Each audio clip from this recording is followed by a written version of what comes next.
बाद में कहते हैं बस 5 मिनट पहुंच रहा हूं।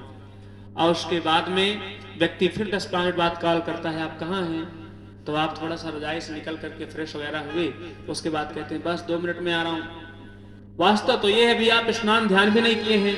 कहने का भाव ये है कि व्यक्ति झूठाई पे झूठाई बोलता जाता है। अगर वो झूठ नहीं बोलता, कह देता कि हाँ ठीक है, हमसे विलंब हो गया, इसके लिए क्षमा प्रार्थी है, पहुंच रहा हूं स्नान ध्यान करके आधे घंटे में, क्या करेगा वो? चिल्लाएगा थोड़ा सा, अरे यार तुमने समय दिया था, नहीं आया समय से, वहां विलंब हो रहा, लेट हो गया।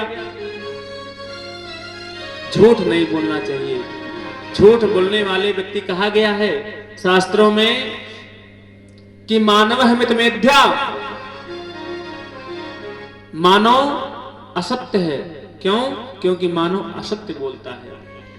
हमसे बढ़िया कैटेगरी में जानवर को डाला गया है कि जानवर मित मेध्या, अमित मेध्या, यानी कि जानवर झूठ नहीं बोलता।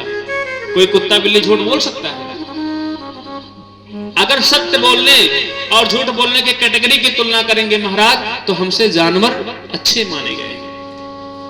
और उसी की बात नहीं है, अगर प्रमाणिक रूप से आपको दर्शन करा करके आपके जीवन की कथा व्यथा और सारे बात को सुनाया जाए, तो कहीं ना कहीं हमारे और जानवर में ऐसे कार्य करने वाले व्यक्ति में समानता कैसी है? अगर मान लीजिए हमारे और जानवर की तुलना क्या है, व्यक्ति क्या करता है? भोजन करता है, सोता है और बच्चे पैदा करता है। जीवन का मुख्य कार्य तो यही है, सोता है। जानवर भी सोते हैं, हमसे बढ़िया सोते हैं। और उसके बाद में भोजन की बात आती है, हम लोग भोजन करते हैं, भोजन प्रसाद, वो भी कहीं ना कहीं अपना भोजन प्रसाद पाकर के बढ़िया आराम करते हैं। हम लोग भी बच्चा पैदा करते हैं, हमसे ज्यादा बच्चा पैदा करने वाले जानवर हैं। ये तीनों समानता हमारे और जानवर से बिल्कुल अलग नहीं है। और अगर आप अलग बनाना चाहेंगे तो आप भी एक मानव की कैटेगरी में आएंगे। नहीं तो अगर जीवन में यही कार्य करना था तो भगवान सोचेंगे इसको मानव क्यों बना दिया। भगवान भी अपने ऊपर ग्लानि करेंगे कि मैंने इनको मानव क्यों बना दिया, इसको तो जानवर ही बना देना चाहिए था, क्योंकि जानवर वाला ही कार्य कर रहा है। भगवान ने चौथी सीढ़ी जो बनाए हैं, चतुर्थ कार्य बनाए हैं, हम लोगों के लिए ये है कि हम भगवान का गुणानुवाद कर सकते हैं और जानवर नहीं कर सकते। कहते हैं महाराज, हरि गुण गावत पुलक शरीरा, गद गद गिरा नयन बह नीरा।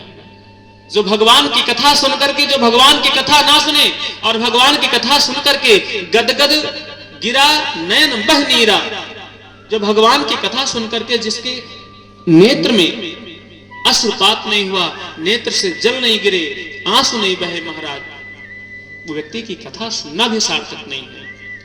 मम गुण गावत पुलक शरीरा, यानी कि जो भगवान की कथा सुन करके जिनके रोम पुलकित ना हो जाएं, खड़े ना हो जाएं, ऐसे लोग भी कहा गया है कि जानवर के कैटेगरी में है। ब्रह्मवैवर्त पुराण में है, कहा गया है कि मित मेध्यः श्रीमानवाः और जन्म जन्मांतर जन्मनस्य है अमेध्य मित मेध्य, मित मेध्या और अमेध्य के अंतर में इसके समांतर को देख करके कहा गया है कि जानवर भी हमसे अच्छा है। इसलिए कम से कम भगवान की कथा सुनते रहिए, भगवान की वाणी को सुनते रहिए और भगवान का गुणानुवाद करते रहिए महाराज। रामचरितमानस में 7 सोपान बनाए गए हैं, कांड नहीं है। कांड को स्वामी जी बनाए थे, उनपे कोई टिप्पणी नहीं है, हमारी क्षमता नहीं है ऐसा करने के लिए। लेकिन जो कांड के बारे में वाल्मीकि रामायण में दर्शन आया है, वो कहा गया है कि गोस्वामी जी महाराज जो लिखे हैं अपने भाषा में, अपने लैंग्वेज में लिखे हैं, संस्कृत उल्लेख में, उनमें दर्शाया गया है कि महाराज हमारे जो कांड बनाए गए हैं, इस कांड को हम सोपान में इसको प्रदर्शित पहले कर दे रहे हैं। कांड की शब्दावलियां भी ठीक नहीं मानी गई हैं। मैं नहीं कह रहा हूं कि रामचरितमानस प्रमाणित नहीं है, लेकिन प्रमाणित का ठप्पा केवल लगा है आदि काव्य आदि कवि प्रमाणिक ग्रंथ श्रीमद् वाल्मीकि रामायण में लगा है।